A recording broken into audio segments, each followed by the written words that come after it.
Hello from London. Welcome along to today's edition of Leaders Live. I'm David Cushnan. This is Cameron McDonald. Good to have you here, Cameron, and welcome along to the show. Good to be here. We're live on LinkedIn, on Twitter, and we're on demand. And you can get in touch via @LeadersBiz on Twitter or by commenting underneath the live feed you're watching on LinkedIn. And if you prefer email, try studio@leadersinsport.com. On today's show, your data is important to us, so much so that we're devoting the next 40 minutes or so to discussing customer relationship management systems, CRM, why they work, why they don't, and how they could be more effective and help you communicate with fans and ultimately monetize relationships. We'll be joined live by Russell Scibetti, Vice President of Strategy and Business Intelligence at the New York Giants, and by Alison Crowe, Director of Digital and Data at the England and Wales Cricket Board. But first, David, I think we just have time to take a quick look at what's going on in the sports industry. Certainly do, Cameron. And since we were last with you on Leaders Live all the way back in September, we've had Leaders Week London, of course, which was a triumph, where the big themes were around immersive new ways of experiencing sport and the monetization models that will make them a reality. And we've had a number of pretty seismic deals that continue to show, for all the challenges, there's money in them sports business hills since then. And money from a range of different and new sources too. Source one, Saudi Arabia. Since our last Leaders Live, Saudi's public investment fund has become the majority owner of Premier League club Newcastle United, as Saudi Arabia continues to stretch its sporting wings. Not only that, but Greg Norman, aka The Shark, has been backed by Saudi Arabian money, reportedly to the tune of $200 million to form LIV Golf Enterprises. It's initially a link up with the Asian Tour for 10 tournaments annually over the next decade, but it's been widely assumed to be a potential precursor to a world golf tour. Source two of new money into sport is, of course, the private equity firms. And as we've seen in recent weeks, CVC Capital Partners, already an investor in volleyball and rugby union, it's now made its first move into outright team ownership. Yes, it has. It has acquired one of two new Indian Premier League cricket franchises, the Ahmedabad franchise, winning a bid with an offer of $745 million at the IPL's latest auction. Although it's worth saying that there remains something of a doubt about that, given CVC's business interest in betting elsewhere, but we'll see how that plays out over the coming weeks.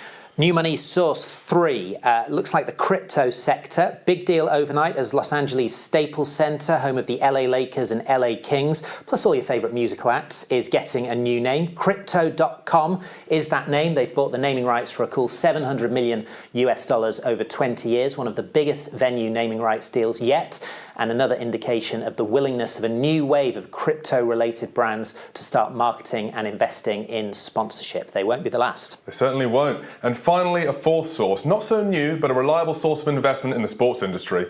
We're all standing by for news on the Premier League's new broadcast rights deal in the United States. A major uplift expected, a multi-billion-dollar arrangement likely, with incumbent NBC plus CBS and ESPN all in the frame. Announcement due any time, possibly tomorrow. Yes, plenty going on. Couple of other pieces to note. Two interesting hosting announcements over the past few days. The USA is to host a portion of the men's T20 Cricket World Cup in 2024, co-hosting with the West Indies. That's the first major international cricket tournament to be played in the US. Interesting timing, of course, with cricket eyeing up a spot at the LA 2028 Olympics. And an announcement earlier this week from the NBA that it plans to take games to Abu Dhabi next year. Details to follow, but another big international step for a US major league. And sticking with the Middle East region, we're just 10 days or so away from our first Leaders event in Doha. Leaders Meet Qatar 2022, marking a year to go until the FIFA Men's World Cup.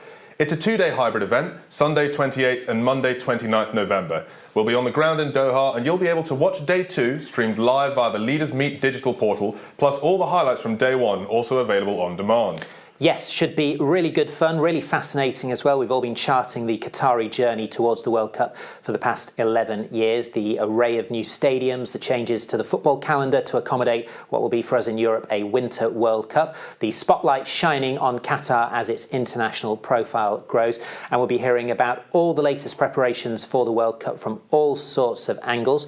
Cameron, you're right in the thick of it. I know you've got a couple of sessions that you're particularly looking forward to. Absolutely. One I'm really looking forward to is the host process, featuring Nasser Al-Khater, CEO of the FIFA World Cup Qatar 2022, and Colin Smith, FIFA's Chief Competition and Events Officer. They'll be in conversation discussing the tournament from the inside and out, how it's shaping up, and what that all means for fans, broadcasters, players, sponsors, and everyone watching from home.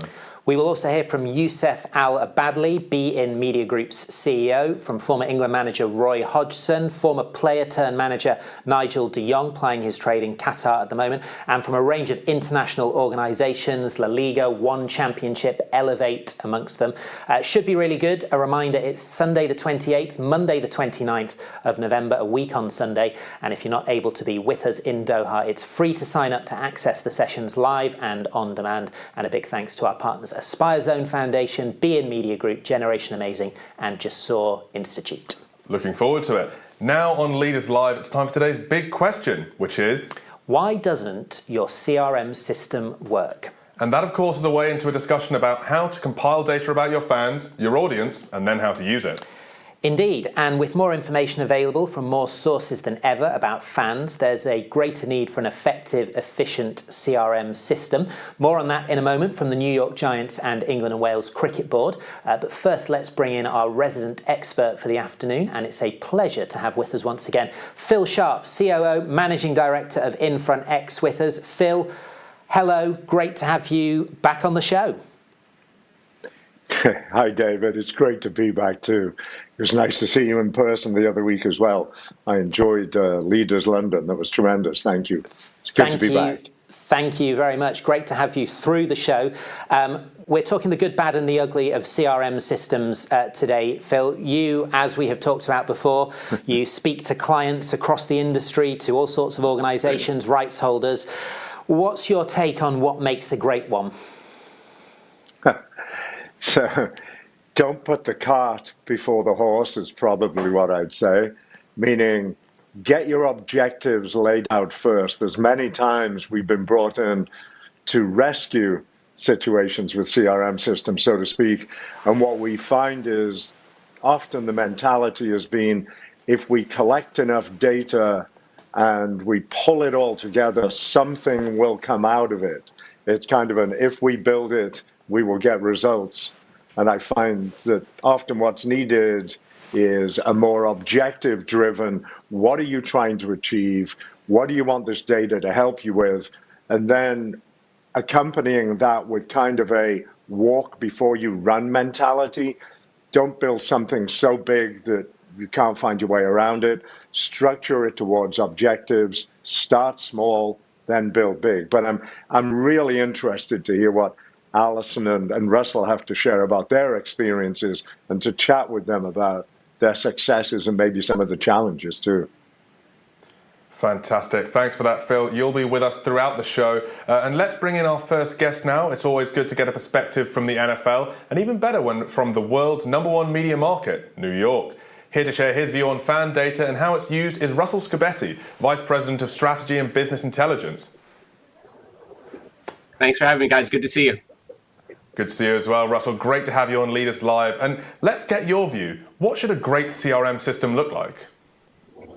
I think the place I would start is also figuring out what you mean by a CRM system. So when you talk about CRM, usually that means a traditional CRM platform, which is going to be very oriented towards sales and service and that one-to-one interaction with customers. So a lot of times when someone tells me, oh, we need to fix CRM or what should we do, really what you're talking about is a combination of multiple systems and really understanding the needs of the different stakeholders. That whole ecosystem can involve a data warehouse for reporting, for fan data capture and deduping. It can involve the CRM for the sales and service team. It can involve marketing automation or a CDP for the digital marketing team. So really it's who are your stakeholders? What are the needs of each of those different business units, and putting together the whole ecosystem and then moving the data around to serve the right audiences. Because really to be effective, you need to have the data in the right places. I need a lot of information in CRM for a salesperson about one individual customer, where I need a lot more aggregate insights, maybe for segmentation and larger marketing for our digital team. So it's really about knowing your internal audiences. And could you develop on that? What do you need to be wary of when sort of collecting and interpreting your fan data? Being aware, I mean, at a basic kind of standard operating procedure, you need to think about privacy and compliance. So clearly, whether that's GDPR, CCPA, CAN spam, whatever set of acronyms applies to where you are in the world, you need to make sure you're capturing everything in the right way. And the other thing is, I also want to make sure there's always a reason for the things that I'm capturing. Some people want to get as much information as they can about everyone, when the truth is, if you're not going to use that information, you're better off focusing on the things that are actionable, the things that your customers are willing to share, things that you'll be able to take action on. The other thing I also get worried about is kind of overreacting to small pieces of data, right? Some things that are really accurate when you look at your overall fan base and all of your customers, when you drill down to an individual level, might not be accurate for that fan. So there's a lot of dynamic between how you interpret and use information when you are dealing with a one-on-one customer experience versus the things that you can glean when you're looking at whole different segments of your customer base. Russell, just building on what you were saying at the start there around the movement of data through an organisation, I think that's really fascinating. Obviously, all sorts of organisations are different in the way that they're structured, the way that they're set up. Probably the fundamentals remain broadly similar. When we posted the rather provocative title for today's show, Why Doesn't Your CRM System Work, on LinkedIn, we had a comment almost immediately from Fiona Green, who you'll know Fiona, and you will have seen her comment, I think, which was along the lines of, why doesn't your CRM system work? Probably because we're calling it a system as opposed to a piece of software within an ecosystem. I mean, presumably that resonates with you based on what you said at the start there.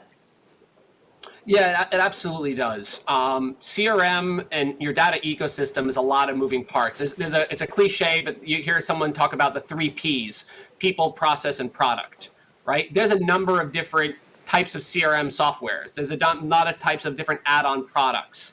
But it's really about the strategy and what you're doing with that information. So that's back to the first example I gave.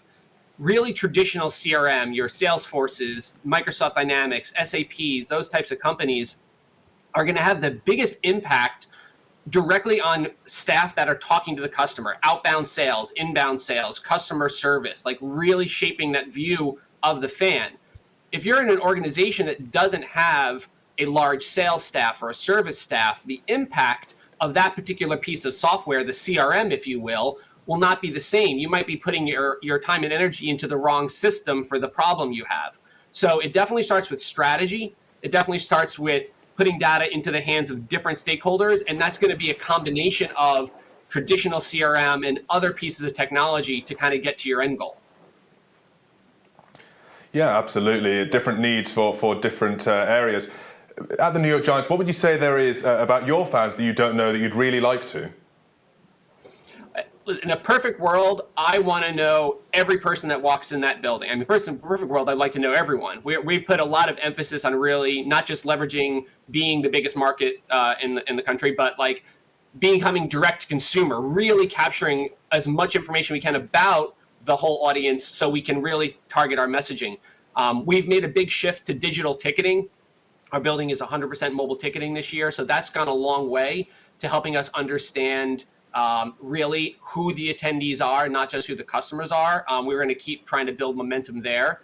I always like to know more things about what the customer is thinking. So we can always get demographics. That's really easy. But psychographics, the motivators behind what a fan is doing, what a customer is doing, we capture that through surveys. But surveys is still only going to be a subset of your audience. So the more I can expand that psychographic information to the wider audience, to me would be really useful. And I'm always looking for more ways that we can figure out the right overlap and passion between our team and our partners. There's different things we do there to try to co-capture information and do surveys. But the more that we can try to blend the worlds of our information and partners in the right way, I think benefits everyone. We're comforted, Russell. I think I can speak on behalf of myself, Cameron, and the audience that despite this push on digital ticketing, you've still got a good old-fashioned trusty A4 printout of the stadium bowl behind you to keep you right. Let's bring in Phil Sharp again from Infront. And Phil, you'll be listening in intently, I know. And just to pick up on Russell's last point there around, and I think it's a really good word, the blending of information between rights holders and commercial partners. There's a world of value to be unlocked there if that's done correctly. How are you seeing that? So I was actually going to ask Russell a few questions about how he's detubing and integrating his multiple sources of data. But I think to your point, David, I find it's very difficult to have any player release their hold on information, right? So media companies see this, others see this. When you work through a third party, and they're the ones with the direct relationship to your fan, your client, your customer, whatever, how you get that data, there's a value exchange between you and that partner in order for them to give you that data.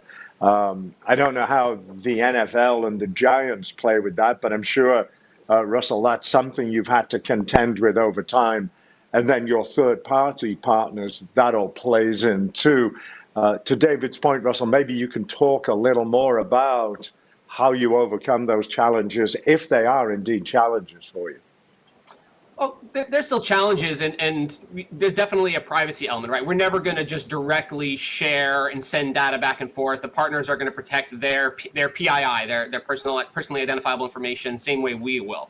But there's other things that you can do to, I think, still bring those worlds together in the right way without privacy concerns. Could be around co-executing surveys to the right audiences, so we're sharing aggregated insights that isn't about the individual. We do have some partnerships through the league with the league's partners around some credit card companies that allow us to understand interesting things about different purchase tendencies that can be applicable back to partners, again, without exposing any individual PII. We can co-collect information, so certain digital campaigns, whether it's through sweepstakes or things where we can try to co-execute something together with the dual opt-ins. So there's all different tactics that can let us collaborate to share information the right way. And then to me, more importantly, is what are the goals? Are we trying to generate brand lift? Are we trying to generate digital conversion? So if we understand kind of what we're trying to get to, then there will be different tactics that will be more appropriate. Phil, I stole your thunder there. Fire in your original questions for Russell. Well, part of it is related to this, David, and I appreciate it. Russell, one of the challenges we find too with a lot of clients is what we call the value exchange to get some of that PII, right? So we tend to find folks have rather onerous sign-up processes, and there's this kind of, if we ask for information, people will give it to us, of course, and what they recognize is they won't. Can you talk a little, because you've got what I find a tremendous background that supports your role right now. You have a computer science background, a math background, you have a sport business background, and you've been in media as well as on the rights holder side, etc. So if you don't mind, can you chat a little about the value exchange and help people understand that you have to respect that, and maybe how you've accomplished some of that with the Giants to get PII? Yeah, no, absolutely. I mean, so a lot of PII, of course, is going to come out of your basic transactional systems, right? So we're going to get everything through our ticketing companies, through e-commerce, through those traditional channels where PII is just a natural part of the process. But when it comes to things that are more straight opting in for newsletters, participating in social, I try to keep things as simple as possible. So let's take something as simple as a digital sweepstakes. I don't need a lot of information for a fan wants to participate in the sweepstakes. I don't want them to have to give me their life story. What are the most important things that I need to capture about that person right now for the goal?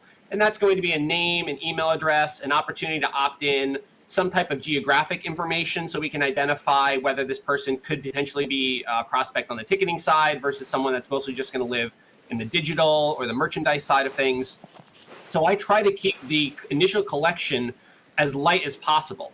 And as long as we continue to engage that customer, give them the right newsletters, put the right preference center and options in front of them, there will be further opportunities in the future to go back to those customers, whether it's through a survey, whether it's through maybe more progressive profiling, where the next time they opt into something, we do add one additional question. Maybe it's a partner-oriented question. Maybe it's something we're trying to learn about our fans around favorite players or alumni or other companies they work with. So I think it's just kind of this continuous iterative process where it never feels overwhelming. It always feels very tied to why you're asking. And the customers, in my experience, I always make the joke, if you get a survey from your toothpaste company, you ignore it. But when you get the right questions of the survey from your favorite team, you're quite willing to participate. So if you keep the amount of asks in balance and how much information you're collecting at one time, fans like to participate. Yeah, definitely very interesting. Sorry, Phil. Thank you, Cameron. No, go ahead. I was going to say, I think that's a great example, and I think a lot of folks embarking on this journey or in this journey should definitely pay attention to that. And a great example of how it works. But Russell, it'd be great to pick your brain on why it works. What are the success stories? Could you tell us of a time that the Giants have used fan data successfully and what's come out of that? I like to think we use it successfully all the time. I've got a couple of examples. I mean, there's some really traditional ones that they might be old-fashioned at this point, but they work. Things that we do around retention scoring and lead scoring to make sure that we are prioritizing the right customer, whether from a retention or new business perspective. Those models have been very helpful for us. Being able to automate the turnaround time from someone expressing interest in a ticket to being able to make sure we can outreach to them right away. So it's not always about the volume of data. Sometimes it's about the responsiveness. We had a lot of things around COVID where data was incredibly helpful. So we were able to had a very active line of communication back and forth to our fans when we didn't necessarily know if we were going to have fans in the building last year. So we were able to use that information to really understand their concerns, what percentage of fans were more or less interested in coming during that time, things around virtual events. A good example is, if you just ran a survey and how much do you like virtual events, some of the numbers might not have been that strong. But if you actually dug into the data, it actually was very bifurcated. So this is one of those things where just looking at an average score doesn't tell you the whole story. We had some fans that absolutely loved our virtual events and some where it didn't resonate. So what that told us was we needed to segment those events to different audiences to make sure that we're delivering them to the people that found value in them. And then finally, on the partnership side, we worked with Invisalign really closely on surveys to different segments of our audience to be able to see if we were able to achieve their goals around lift and awareness and product preference. And so we were able to show how, improvement during the season and the impact of different assets that we were having with them. So it's everything from sales, operations, and partnerships. It's been really important for us. Now, Russell, one of those words that is often thrown around when you talk about fan data and then fan communication is personalization. Just break it down for us, what that means, and I think I'm struggling, Cameron. So David's struggling there. I think he was asking about personalization, one of the words that often crops up when talking about CRMs and customers in general and those relationships. Could you tell us what does that mean in practice? Break it down for us, and how are you approaching personalized communication and marketing? Sure. Personalization, to me, it actually comes back down to even kind of the last question, using what you know about the fan. And that takes a lot of different shapes and sizes. So on, say, something like email marketing, making sure that you're capturing preferences and you're not delivering the same message to all fans. If you know someone doesn't live in your market, don't email them about tickets. If you know they fit in a particular demographic or profile, maybe you can tailor the partner messaging that they're receiving. So everything around geography, demography, and behaviors that you can use so that way the messages that they receive are resonant is really important. And then in the traditional CRM side, it comes back to training your staff. So when I am having an interaction with a customer over the phone or one-to-one on email, what do I know about that customer? Have they had problems in the past? Where do they sit? How often do they come to games? Anything that I can do to make sure that not only am I solving the issue for the customer, but I'm making it feel personal. We do a lot of dedicated account ownership in CRM. So rather than it just going to the Giants, you are reaching out to a person that is your dedicated owner, and they get to know you. And that information all lives in the CRM so that that relationship can build over time and can feel really organic. So it's really, personalization at the end of the day is using the information you know versus it just sitting in a database somewhere. Quick battery change, and hopefully I am back in audio for you. Russell, want to talk to you about the NFL and the Giants and how you're thinking and how you're learning about fans outside the United States, which as we know is a big focus from the league, and I'm sure an increasing focus for you at the Giants as well. So what do you know, what don't you know about international fans, and give us the brief summary on what the plan is moving forward on that front. Sure. This is one area where I can't say too much yet because you're right in the window of flux, as you guys and you and SBJ have covered around teams being able to request rights in different markets. So some places I can't go too far down the path yet here, but so I can tell you from the team side, because historically teams have not had rights outside of their designated marketing area, it normally has not been a point of emphasis to be capturing information specifically about international fans. However, where it has been a point of emphasis is at the league level. And so the league and their initiatives have been capturing a lot of great information, and that's information that they've actually made available to the clubs during this process to evaluate international rights. Things about NFL Shop International, NFL database growth, fantasy participation, Game Pass consumption. The NFL has their own international fan tracker. So we can understand what markets we're strongest in, what particular databases we index highly on. So all of that's a nice resource for us as this window is opening up for teams, including us, to figure out what that international strategy will be. In terms of international strategy, obviously looking at a different audience, a different market, where are you exactly looking for inspiration on how best to use fan data in terms of organising, managing, making good of it? Are there any examples of Yeah. One of the interesting things that kind of came out of COVID is kind of how tight-knit the community is in sports. So the funny thing is, one of the areas where I go look for and share ideas and try to get inspiration from is other people in my roles at other teams, of course. We actually we do have these regular Zoom calls where across all different teams, we're getting together and sharing things that have worked, haven't worked, challenges, open discussion.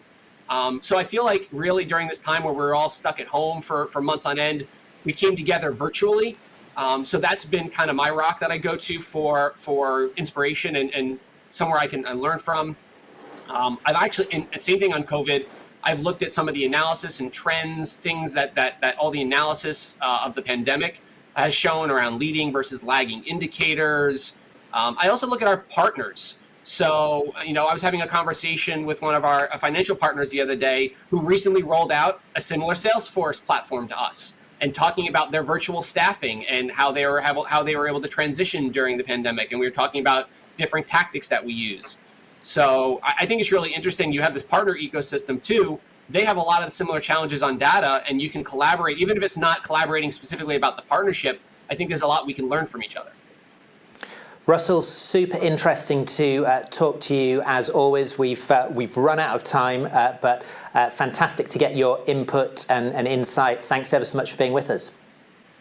No, thanks for having me. Russell Scibetti from the New York Giants. Let's bring Phil Sharp back in from Infront just for a quick upsum on that fascinating conversation, fascinating glimpse into how the Giants go about their business. And Phil, give us your thoughts on that, and also on a comment that we've had on LinkedIn from Jack Gelinas from Andela, who says CRM talent is so hard to find. And there's an interesting dynamic there as well between, we're talking about the process, we're talking about the technology, there's the human element as well. Absolutely.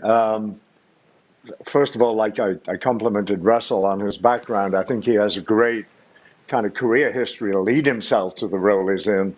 And I think teams, leagues, associations, and boards need to be looking more now for data analysts, data scientists, research analysts, research scientists and analysts, because I do believe, to your point, David, the human element. I mean, we can all talk about, and I remember several years ago there being these AI systems that would find meaning in data for you, some obscure meaning you weren't seeing.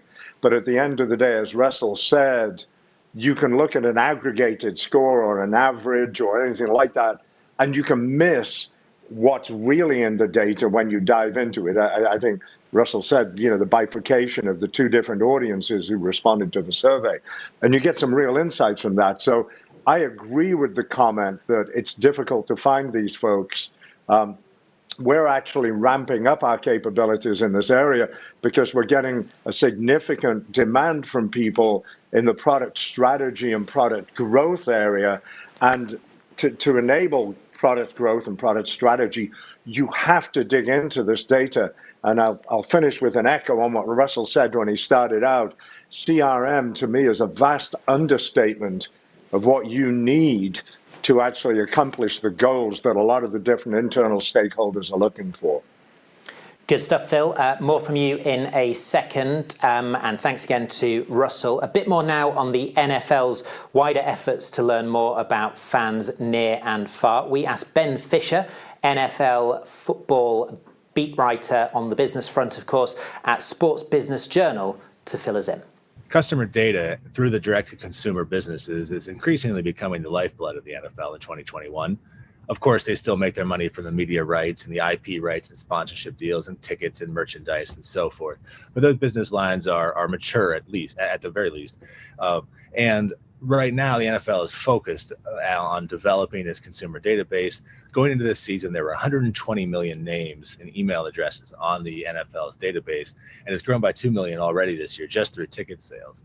And what this information is doing is it's allowing teams in the league to be much more global and much more thoughtful about where it's sending its messages and what kinds of people it's hoping to get money from.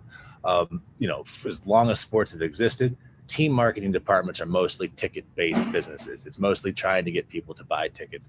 But of course, you have to live within a certain mileage radius to buy tickets to games.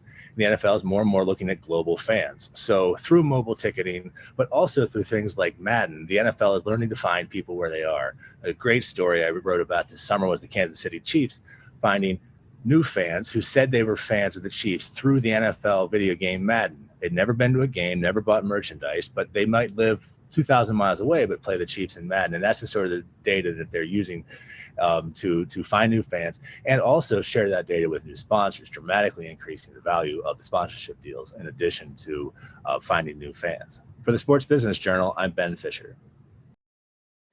Thank you, Ben. Ben Fisher from Sport Business Journal. You're watching Leaders Live in partnership with Infront X. Good to have you along.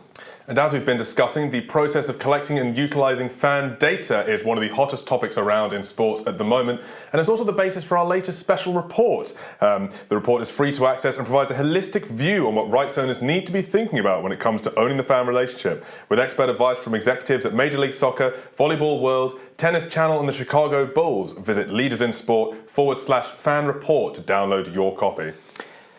So, we have heard a US perspective on CRM and fan data. Time to get a view from a little closer to home here in London. One of the summer's standout sporting events was, of course, the 100, the new short-form cricket tournament for men and women run by the England and Wales Cricket Board. A big success all round, but in many ways now the hard work begins for the ECB as they are busy digging through the data.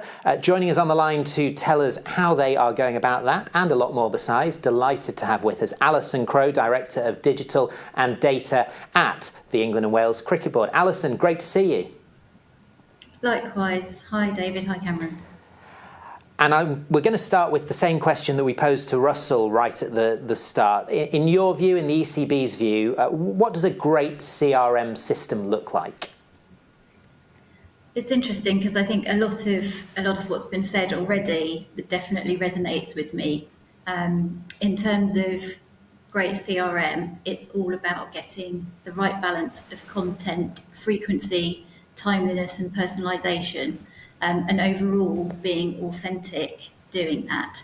So it all really has to start with the audience and with the objectives that need to be put in place. And those can be very different depending on the audience in question. For example, a couple of examples from us. So over the last kind of 12 to 18 months, we've definitely discovered that there is such a thing as too frequent email communications, even for our high affinity cricket audiences. So we've reduced the frequency, and as a result, have now seen some of our kind of best performing emails this year around the India and Ashes squad announcement emails. We've seen overall the metrics just increase from 2019 and 2020 in terms of open rates. So all of that is about kind of tweaking an ongoing process. In terms of the 100, which I think we'll probably come on to talk about quite a lot today, it was very different. This is building a brand new audience. So the approach and the objectives in terms of CRM had to be very different. And certainly to start with, none of that was cricket-led. It was all about creating a new audience, communicating with them in a way that resonated in order to kind of try and get that loyalty started. Yeah, I think that's really interesting with the 100. There's inevitably, with any new tournament, an element of a novelty factor in terms of people attending, people who might have never been to or watched a cricket match before. Just tell us a little bit about the journey that you hope to take those people on in, I guess, turning them from spectators who have a curiosity to avid fans. Well, to start with, it was quite a challenge, really, because we didn't have a product to share with them. It had not happened before, so therefore it was all about trying to tell them what to expect. So, as I mentioned, we deliberately didn't produce a lot of cricket content for either our social channels or our email communication, because we didn't want the algorithms to work in such a way to influence the kind of established cricket audience. We wanted to be reaching this new family audience and attract them to the competition. So the campaigns really needed to reflect this. And a lot of what we did focused on this idea of what does a day out at the 100 look like? What can people expect? It's not just about cricket, but also the music and the entertainment on show. And in the kind of immediate run-up to the competition, we very much had a countdown to the match day, so helping people understand what it was they needed to bring. Russell mentioned about digital tickets earlier on. All tickets for the 100 were digital in the 100 app, so therefore making sure customers had downloaded the app, had got their tickets, were bringing along a charged mobile phone so that they could get in without any difficulty. And also just providing more in-depth information about the venues. So for people who weren't necessarily familiar with Lords or Edgbaston and were going along to a cricket ground for the first time, what kind of thing could they expect? So that was a really kind of interesting challenge. I think the second element that we have to look at right now is obviously the competition lasts for 30 days. The rest of the year, you don't want that to end up being a wilderness, particularly for the new customers who have experienced the 100 for the first time. So those retention plans and what that looks like going into year 2 is really critical. But now that we've got a lot of content from year 1, we're able to share much more. Again, this isn't just an email CRM play, but sharing that across all of our digital ecosystem. We'll be able to share information about the world-class cricket, remind people of the competition from this summer, focus on the event experience, focus on the music, some of the music acts that we're playing, and just really force home some of the messaging around entertainment.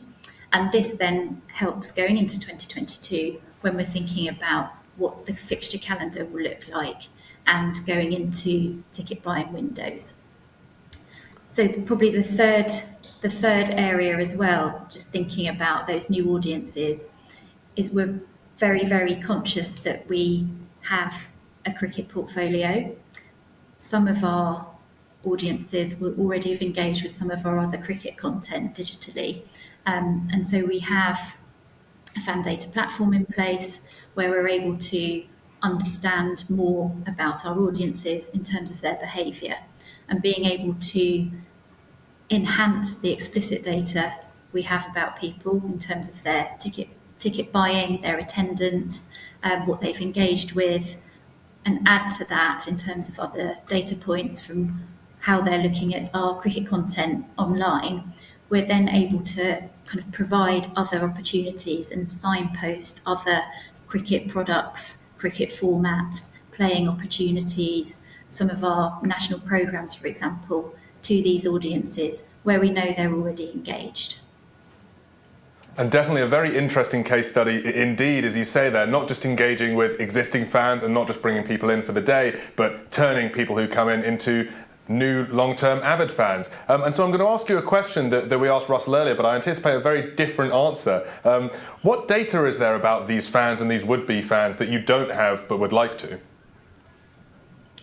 It's a really good question. I think don't always have, or we're always able to do, is kind of join up this full circle around what we call kind of play, follow and attend. So historically we've had kind of pockets of that information, but now over the course of the last couple of years and putting in place some kind of registration and single sign-on processes across our platforms, we're able to join that up quite a lot more.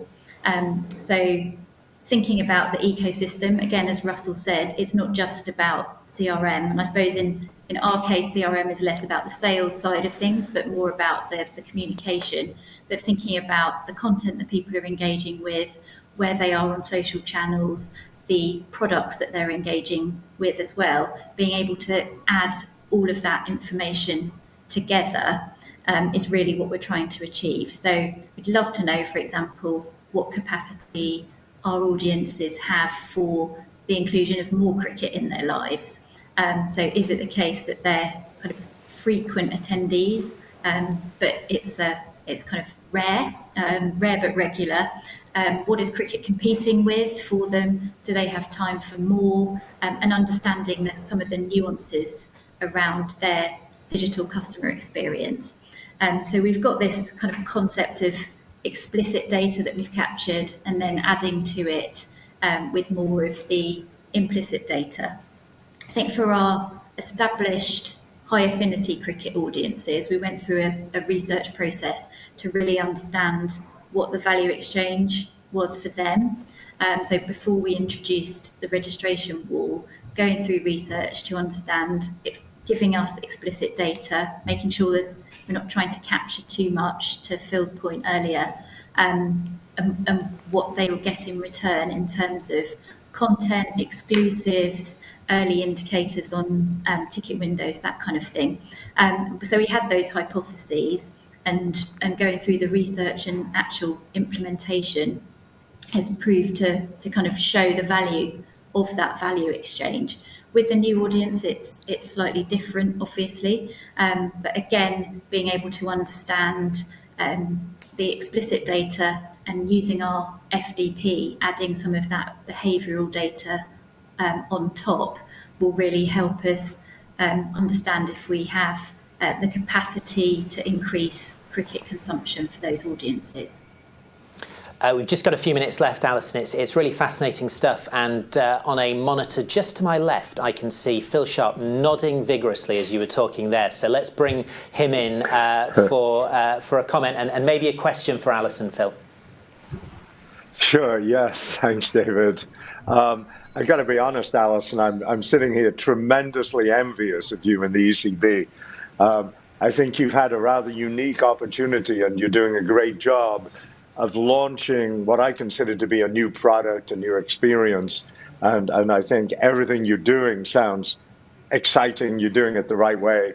I think you're also attracting, and you and I talked about this before, a new audience, a younger audience. I think one of the challenges of many sport organizations is that I can think of several, I won't name them, their audiences are aging out and they've got to attract newer ones. And I think coming up with a new, challenging, fast, interesting format like you have, and then putting the marketing around it, I think leveraging data the way you've done that is tremendous. I'm very envious. I literally am very excited for you.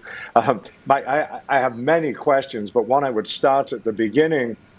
And you talked about, I love what you talked about the campaign and not emphasizing the cricket, but actually emphasizing the experience. I would almost add a fourth category to the categories you had, which included, play, follow, etc. I would add live, because I think you can almost go lifestyle with this, and it would attract a much younger, or not attract, but it would play to that younger audience.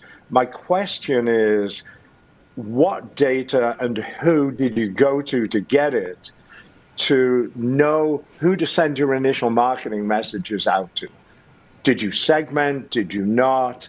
It was obviously very conscious, but I'm interested in what partners you worked in to go to those audiences you've not had before and reach them, and kind of what data you were looking for there from them.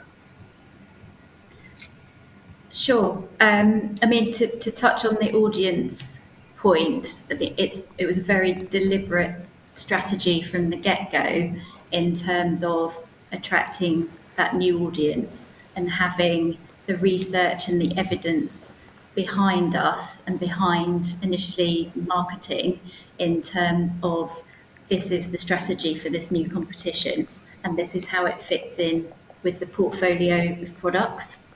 So all of thinking about this as a digital first competition as well, all of the initial data capture was around getting expressions of interest. So being able to go out, whether it was just on our own website to start with, initially in a kind of small way across some of the social channels, but then building up to have a paid campaign around that as well, so that the target audience of looking at the kind of female audience, looking at sporty families, working with existing ticket buyers and cricket fans, but contacting them in a way that was more around, is there somebody else that you could bring to cricket next year? So you may already be a ticket buyer, you may come with your mates, or you may already come as a family group, but is there anyone else that you can introduce to cricket who hasn't been before? So that was one of the kind of key areas, I suppose, that we looked at first of all, in terms of encouraging some of our existing users, but to widen their focus, and then spread that further out in terms of targeting. And I think, the data that, again, for the 100 that we asked for wasn't a huge amount, so it wasn't off-putting. I think, again, Phil, or maybe it was Russell, talked about progressive profiling. That's something that we're obviously looking at, but it's not necessarily appropriate to start with. You start with a base level of data, and then thinking about, some of the partners that we work with. How do we add more questions? How do we add to that explicit data as we go? I hope that answers your question. Oh, yeah. Thank you. Alison, all very fascinating stuff, and we all look keenly forward to seeing the 100 evolve and the journey there. But time has beaten us for now. It's been great to have you with us today.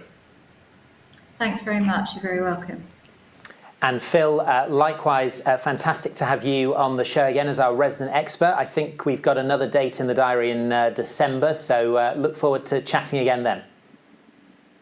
Yeah, thank you. And Cameron, great to kind of virtually meet you. Great job. Thank you as well.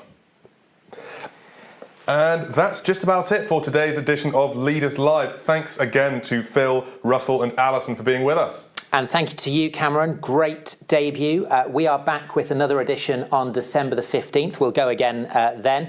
Something of a Christmas special, also a gamification special. In the meantime, thanks ever so much for watching. Bye-bye for now.